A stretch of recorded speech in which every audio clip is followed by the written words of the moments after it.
Hey everybody, hope you're all doing well and staying healthy. This is going to be the first in a series of 5 videos to get us through Cantos number 1 and 3 of the Divine Comedy. And I just want to give you guys a brief introduction about this video series and its purpose and what you can expect. So this video series, as I said, is going to get us through just the first 2 cantos that we're responsible for in our reading of the Divine Comedy. And I'm going to try my best to keep each video to no more than 10 to 15 minutes long. I think this will be perhaps about the max that anyone will be willing to sit and watch a video of me talking at a screen. And I think it'll also be a better way to digest the information that I'm giving you. That being said, these 5 videos are going to proceed as follows. The first one, which you're watching now, is just an introduction to the video series as a whole, and also reviewing what we had discussed prior to our unexpected break, so that as we dive into the first canto, no one feels lost or confused. So that'll finish up video 1. Video 2 will dive into the first part of Canto 1. I'll read through it together with you. You can follow along in your book, and then I'll jump back, analyze certain points together, and help explain to you how you can fill in those tables and charts that I've also given you on lesson as a guide to help your understanding of the videos and to better take notes. So we're going to repeat that process in videos 2 and 3 to get through all of Canto 1. And then videos 4 and 5 will simply do the same thing, but now shifting our focus to Canto 3. And that being said, I'd like everyone to try to get through all 5 of these videos this week, if you can. If you run into any problems or technical difficulties, please do let me know. Additionally, you're going to see that I'm going to open the comments for all 5 of these videos on YouTube. So as you're watching, please type in the questions that you have, maybe a question about a term that I'm using, or you're not understanding a concept, and I'll take those questions that you give me. And I'll give you about a day or 2 after I post the link for the video on lesson for you to watch it on YouTube, post your questions in the comment, and then I'll make another video addressing those questions as best as I can. Before we dive into explaining one more thing we need to know for the Divine Comedy, which is a new concept, I want to make sure everyone understands these 3 things that we've already discussed at length in class. And the first is that when we look at the Divine Comedy, we're analyzing from a perspective of understanding that Dante is not only a poet, but he's also a politician. And when we look at Dante as a poet, we're looking particularly at his courtly love for Beatrice. And as you'll recall, he only meets Beatrice twice in his life, once when he's around the age of 9, and again when he's around the age of 18. But he falls madly, madly in love with her, and he's inspired by her beauty to write La Vita Nuova, in other words, called The New Life. And this is a set of sonnets that Dante writes after Beatrice's death. And by the end of all of these sonnets, he comes to a place where he looks back at what he's written, and in comparison to her actual beauty and how inspiring she is, he believes he hasn't done her justice at all. So he vows to put down his pen and not to pick it up again until he's able to write something more worthy of her. And that's where we see him pick up his pen again in the Divine Comedy. And since we're talking about the title, I want to draw your attention to one thing in particular. Please, please, I do not want anyone to get this wrong, okay? When we talk about the Divine Comedy as a comedy, I do not mean that it is funny. It is not like your sitcom Friends or How I Met Your Mother. It should not make you laugh. When we talk about the Divine Comedy being a comedy, we simply mean, in terms of drama, that it ends on a happy note rather than ending on a sad note, like a tragedy would. So this will get us through our understanding of Dante as a poet. And the second thing we need to understand is that Dante also writes from the place of a politician. As you remember, Dante is born right after this huge conflict that takes place between 2 parties in Florence, known as the Ghibellines and the Guelphs. You remember that the Ghibellines believe that the city-state of Florence should be governed by the German Empire, whereas the Guelphs believe that the Pope should be in charge of Florence. And when Dante is born, the Guelphs have won this battle, and they are the ones governing Florence. However, As Dante grows older and he begins to become interested in politics, he begins to see that church corruption exists, and particularly with the power that's given to a man called Pope Boniface VIII. I want everyone to remember his name, and if you're taking notes, to write it down, because we're going to see that Dante takes his anger at the corruption of Pope Boniface and uses it by placing him in one of the deepest levels or circles of hell. And we'll see that when we come to the final canto of the Inferno. So jumping back to Dante, he looks at this corruption and he can't take it. So he and a number of other members of the Guelph party split, and they form what then becomes known as the White Guelphs. And they believe that the Pope has become too corrupt to be in charge. So they go to Rome seeking help. But while they're gone, the other Guelphs that remain that are loyal to Pope Boniface VIII form a party known as the Black Guelphs. And they are successful in exiling Dante from the city of Florence. So when he begins to write the Divine Comedy, not only is he coming from a place of emotional brokenness, the love of his life has died, he's also coming from a place of social brokenness. He's been exiled completely from the city that he loves. And the second thing that we need to recall is our understanding of terza rima, or this rhyme scheme that Dante creates particularly for the Divine Comedy.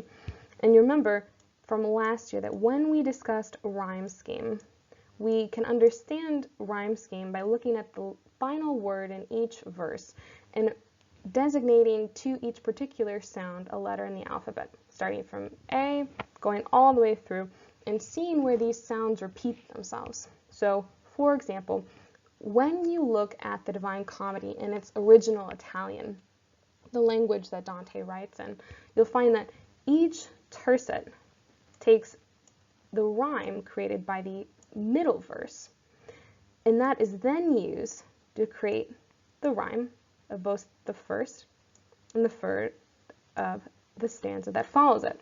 And this is repeated again.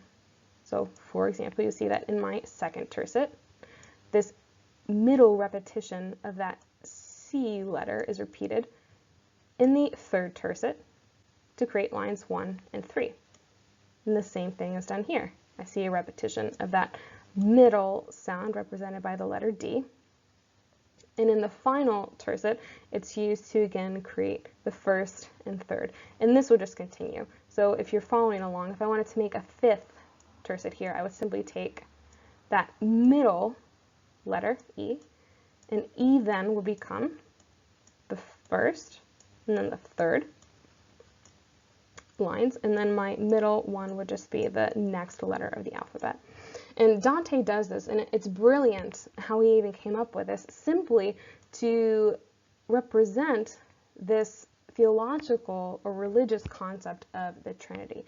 The idea that God is all-powerful, that he is made up of the Son, Jesus, the Holy Spirit, and himself, that these are three independent divine beings, but that are also uniquely one. And Dante represents this in his rhyme scheme. So, for example, this rhyme scheme is made up of individual tercets. These tercets exist in and of themselves. However, when I put them together, they rely on one another to create this rhyme scheme.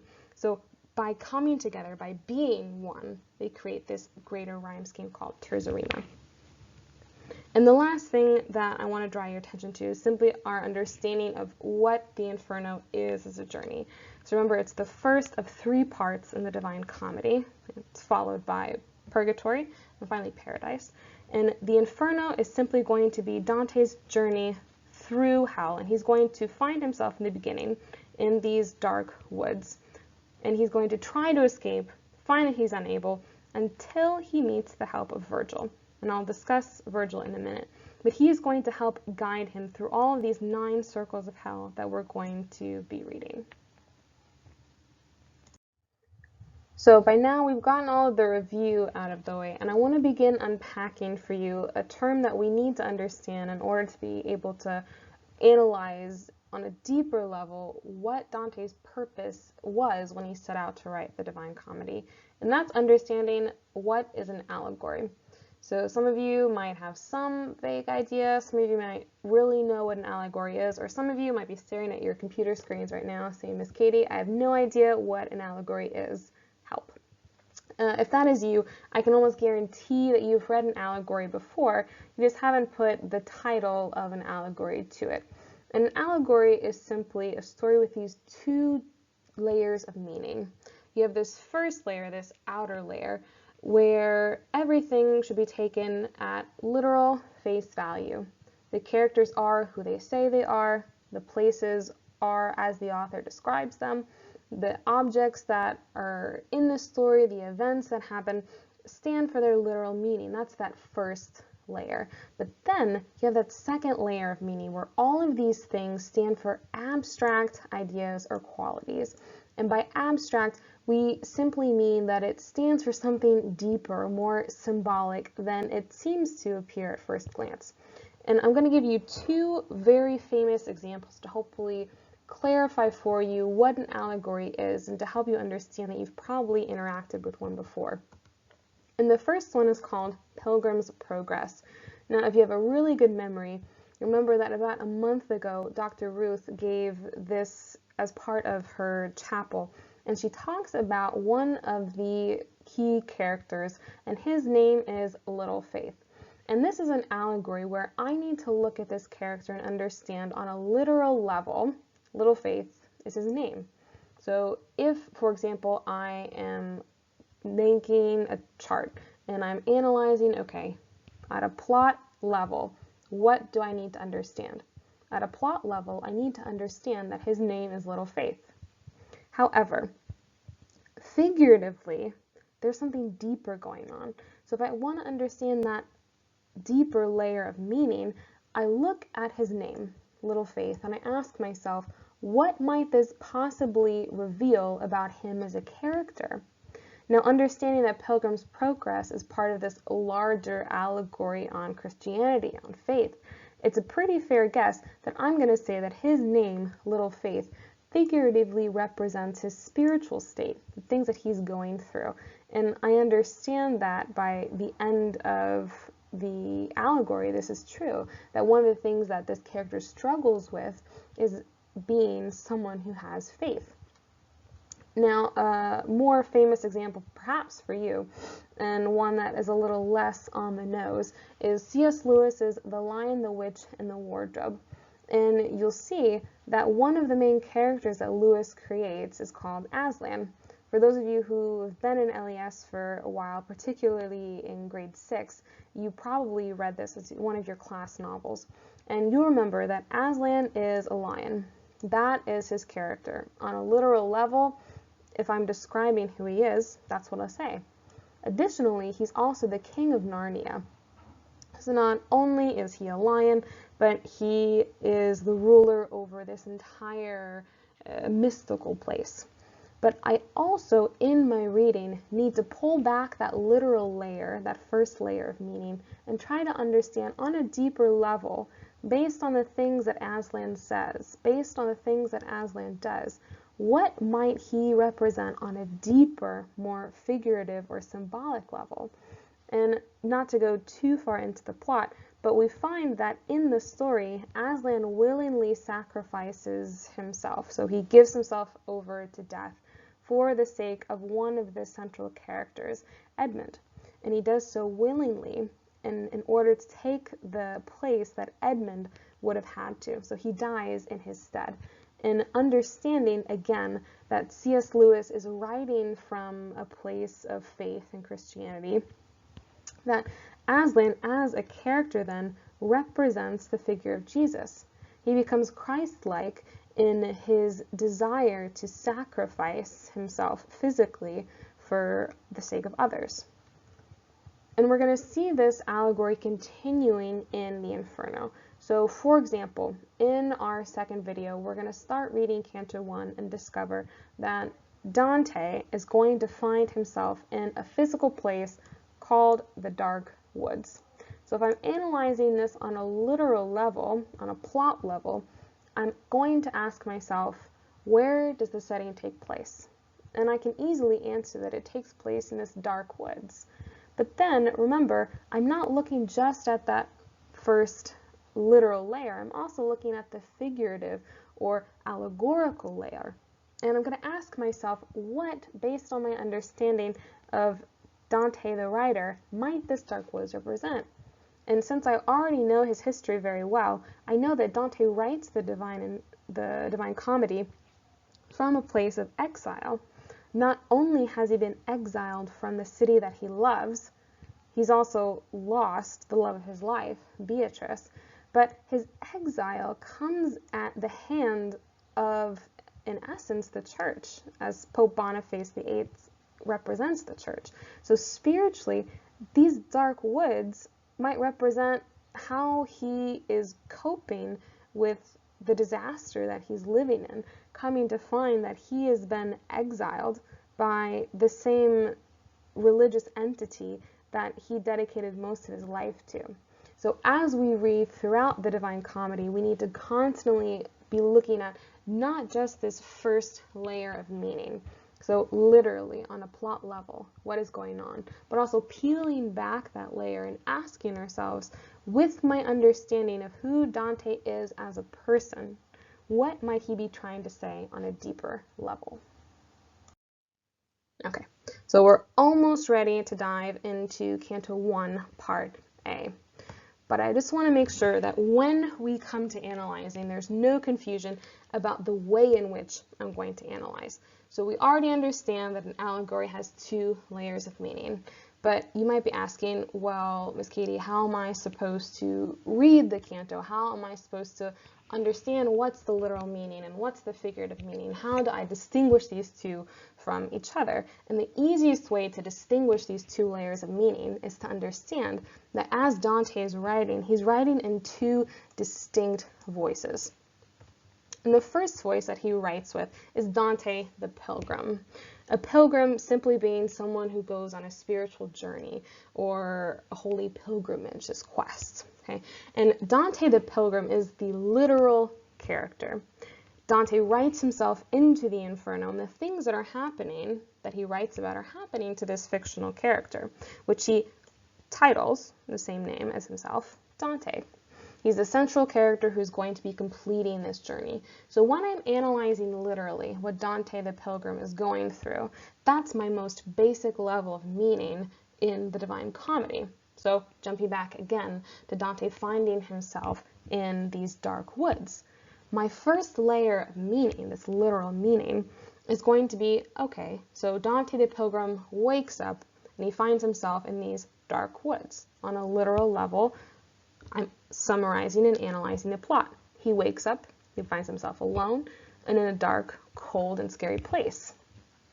But this is just covering my first layer of meaning. Remember, I still have that second layer of meaning I need to get to. And this is where I come to Dante the poet.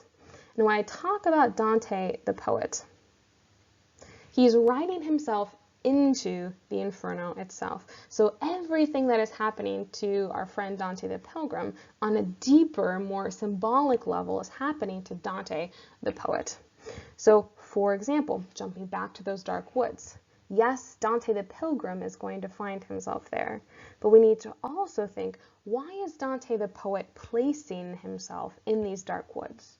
How might these dark woods represent symbolically the dark journey that he's going on in real life? Because remember, he doesn't write the Divine Comedy in retrospect, meaning he goes through exile and he comes back and he's writing it as an afterthought. He's writing the Divine Comedy in the midst of his exile. So these two things, his exile and the writing of the Divine Comedy, are happening on the same track of time. This is why when we analyze, we can say that it's not just Dante writing a nice story, but in a sense, he's also writing an autobiography about the things that have happened to him. That's it for video number 1. Thank you to all of those who are still hanging in there with me. As we begin to go to the next set of videos, I promise I will try to keep them more to the time limit I suggested in the beginning. When you get ready to watch video 2, make sure that you either go to lesson and follow the link to Google Drive to download the accompanying worksheets that I've created to help you follow along in our analysis. Or when you go to open video 2, I'll place the same link to those worksheets in the About section for the video, so you can comment there. Additionally, when you go through watching these videos, if you have any comments or questions, please make sure you post them no later than 48 hours after I've uploaded the video. I'll make sure to go through them and I'll compile a video to respond to all of your questions as best as I can. Thank you guys again for watching, and I will talk with you soon.